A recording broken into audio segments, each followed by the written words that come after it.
Assalamu alaikum wa rahmatullah. Peace be upon you, everybody. This is Abu Rasheed on the Arabic Quran YouTube channel.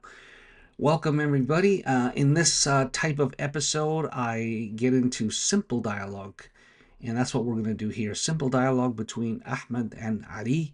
And this type of episode is geared towards beginners and early intermediates. It is specifically aimed at vocabulary acquisition in a dynamic and effective manner because you're picking up words in their actual usage within the context, within a situation. So that's always better than static word lists. And the other benefit is listening. And then you're listening to text that you can associate on the screen. Okay. There's other types of episodes I have which are more complex, more for intermediate, late intermediate, advanced, where I present the news, poems, things like that. So check those episodes out. But this type is more for simple Arabic dialogue. Okay, so let's get started. And actually, just let me point out my use of the colors here. The light lavender is for reflects particles. The limeish green, okay, kind of slightly green yellow, is for verbs, and everything else is a noun. Now there's a subset of nouns where I highlighted in turquoise, and that's because if a singular noun comes, then I'll give you the plural, and if the plural comes, I'll give you the singular. That's what I always impress upon my students, to learn the singular and plural together. As far as the verbs, if the verb comes in past tense, I'll give you the present tense and vice versa, okay? So hopefully that works. And what else do I want to say? Yeah, I don't get it. This is not a grammatically intensive type session, nor is it morphologically intensive. This is more towards listening and comprehension and vocabulary acquisition. Okay, acquisition. All right. Okay, so let's get started. I will go through the dialogue first in Arabic, and then we'll go chunk by chunk and explain what's going on. Okay, here we go.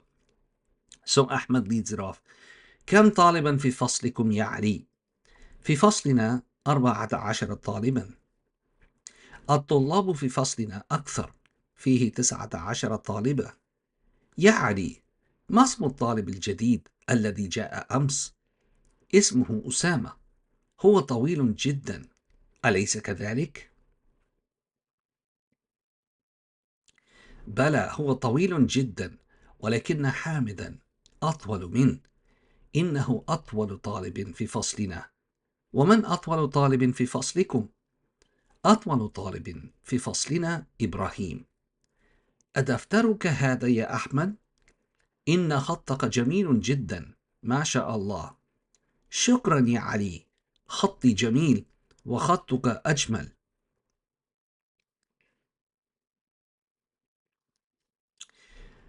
من هذا الفتى الذي معك يا أحمد؟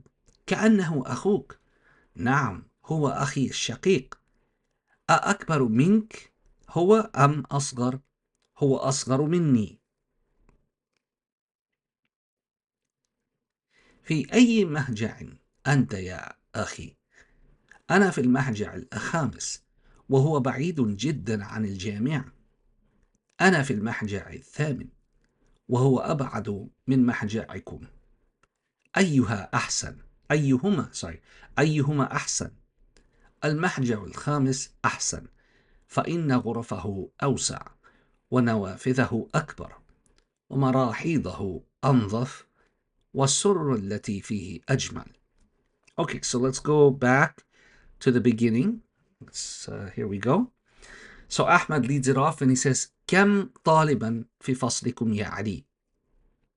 Kam here, by the way, is what we call, let me make that less thicker. Kam is what we call kam al-istifhamiyya, okay? And what follows it is a singular accusative noun. So you don't translate that as how many student, you say how many students in English, obviously, right? And by the way, I just want to mention something about, I've said it in the past, but I think it's worth mentioning it here. There's the linguistic meaning from the source language to the target language, but then there's the idiomatic meaning. from the source language to the target language. And ultimately, when you're rendering speech from one language to another, you should observe the rules of the target language. So what you want is an idiomatic rendition, idiomatic meaning of the sentence. Otherwise, it's going to sound awkward and clumsy, and that's not what you want. So, I mean, this is a small example here. You don't say how many student, right? It's how many students, okay, are in your classroom, oh, Ali, okay? So always observe the rules of the target language, okay? No problem linguistically translating something word by word, but ultimately you have to take that linguistic translation and convert it to an idiomatic translation. Okay, now fasl here, I put in turquoise there. That's because it's in the singular. Classroom is fasl. Fusul is the plural, okay? All right, what does Ali say? Ali says, في فصلنا 14 طالبة. We have 14 students in our classroom. And again, I'll give you the linguistic translation versus the idiomatic translation. In the linguistic translation, you would say, in our classroom are 14 students. Well, that sounds kind of awkward, right? So you would say instead, you would idiomatically translate that and say, and as long as you're faithful to the original, there are 14 students in our classroom. Okay, so, and again, Taliban here is singular, but that's because the ma'dud, what we learn in Arabic, the ma'dud here, starting with number 11, has to be in the singular accusative form. Okay, 11 to 99. All right, that's just the rule in Arabic. All right, Ahmed now comes back and says, الطلاب في فصلنا أكثر.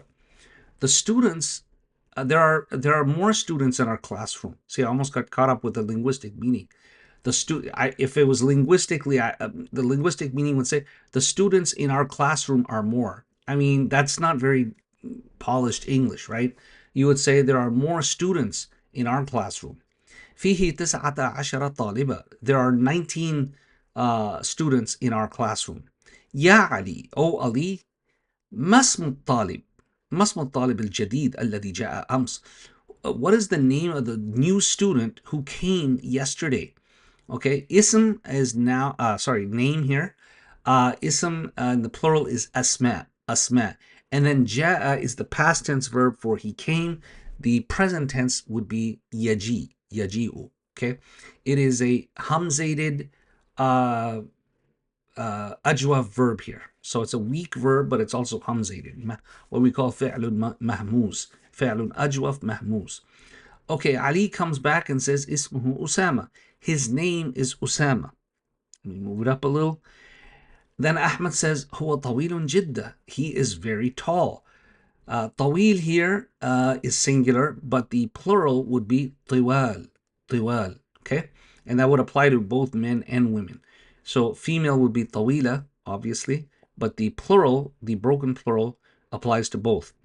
Alaysa kadhalik, is that not so? So a couple of things here. Laysa is a deficient verb, fi'lun naqis, naqis from a different perspective, not like the naqis like we have with a weak root letter, but it is the deficient verb in the sense that it needs a subject and a predicate, and it comes from the sisters of Kana.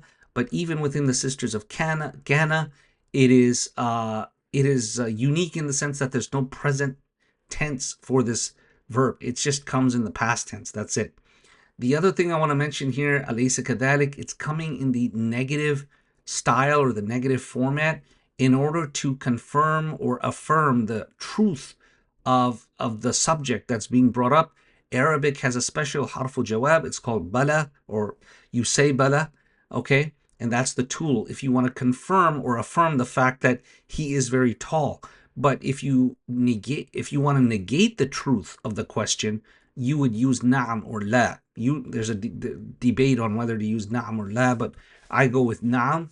And the na'am means you're negating the truth, meaning you're disagreeing. So here he's agreeing the fact that he is tall, so he says bala. Ali says bala in the next in his response. هو طويل جدا, he is very tall. ولكن حامدا أطول من, but Hamid is taller than him. And then he says, إنه أطول طالب في فصلنا. He is the tallest student in our classroom. ومن أطول طالب في فصلكم? And who is the tallest student in your classroom? Ali asks Ahmed. Ahmed comes back and says, أطول طالب في فصلنا إبراهيم. The tallest student in our classroom is Ibrahim. And then Ali says, أدفترك هذا يا أحمد? Is this notebook yours, O Ahmed? Daftar, by the way, for the Urdu speakers, daftar, I know it means office, but in Arabic, daftar means notebook, and the plural is a broken plural, jama' taksir, dafatir. There's actually another another word that's commonly used for notebook, and it's usually distinguished by the fact that you write in the notebook like exercises, and it's kurrasa, kurrasa, and the plural is kararis. Kurrasa is the singular, kararis is the broken plural for that, for kurrasa. Okay. And then he says, Inna, then he asks, is this your notebook? And he says, Inna khattaka jamilun jiddan. Indeed, your handwriting, your penmanship is very beautiful. MashaAllah, as Allah has willed it. Now, the sha'a is again a hamzated ajwa verb, and the present tense would be yasha'u. Sha'a yasha'u. Okay? Ahmed comes back and says, Shukran ya Ali. Thank you, O Ali. خطي جميل. My handwriting is beautiful. وخطك أجمل. But and your handwriting is more beautiful. اسم التفضيل there again. Okay? And then Ali says, من هذا الفتى الذي معك يا أحمد? Who is this young boy? Young boy, adolescent boy, who is with you, O Ahmed? Now, al-fata has two plurals, fityatun and fityan. Fityatun and fityan. Okay? That's the plural for fata. كأنه أخوك. It's as if he's your brother. And by the way, the reason there's a wow there, because it is one of the 5 special nouns that if they come as mudaf, that their rafa status is indicated by a wow, the nasb status is indicated by an alif, and the jar status is indicated by a ya. Okay, some Arabs mispronounce, for example, like when it comes with ya al-mutakallim, and they'll say akhui, it's actually akhi. The ya al-mutakallim is the tough one, and I cover that in detail in some of my classes, okay? But here he's saying it's as if he's your brother. So notice he's not asking in the negative style here. He's just asking, who is this person? Who is this young boy who is with you, O Ahmed? Is it your brother? It's as if he's your brother. And he says, Naam. Ahmed says, Naam. Yes. Huwa akhi al-shaqiq. Now, a shaqiq here is the sifa for akh, okay? And it's used in an emphatic way to confirm the fact that he's his brother and they share both parents. Like both parents are the parents of these 2 brothers, okay? And what is the difference between akh and shaqiq? Akh is a general term. It could apply to, it could be your real brother from, you guys both, have the same parents. You guys could have one parent who's the same and the other is different. So you would be, even a half brother would be akh. And it doesn't even have to be blood brother. It could be a brother in religion, for example, akh, like akhi fi din, right? His Muslim brother. So that's the general term. But shaqiq, if it can be used by itself as not as an adjective, you can say huwa shaqiqi, he is my blood brother, and from both parents, okay? So here he's using both just as a stylistic emphasis, okay? The plural for shaqiq is ashiqa, and I should have mentioned the plural for akh earlier in the last sentence. The plural for akh is ikhwa and ikhwatun, yes, and ikhwan. And for shaqiq, it's ashiqa. And you can also, just like akh has ukht, sister, shaqiq has shaqiqa. Shaqiqat would be the plural. Okay, here we go with Ali. Ali says, أأكبر منك هو? أأكبر منك هو? Is he older than you? am asghar, or younger. And then Ahmed responds, هو أصغر مني. He's younger than me. He's younger than me. Okay, let's make sure I didn't miss anything. Okay, so this is the last part, and then we'll wrap it up.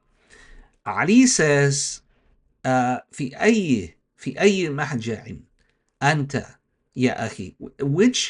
Which dorm are you in, my brother? Okay, mahja is hostel or dorm. I don't mean hostile like HOSTILE, like hostile or aggressive. I mean HOSTEL.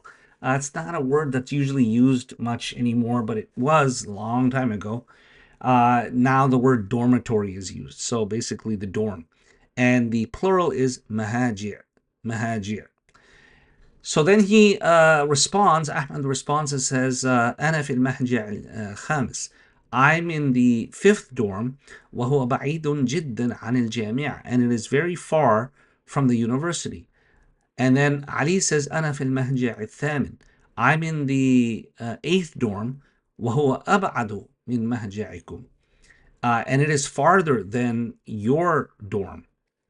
And then Ahmed says, أيهما أحسن? Which of the two are better?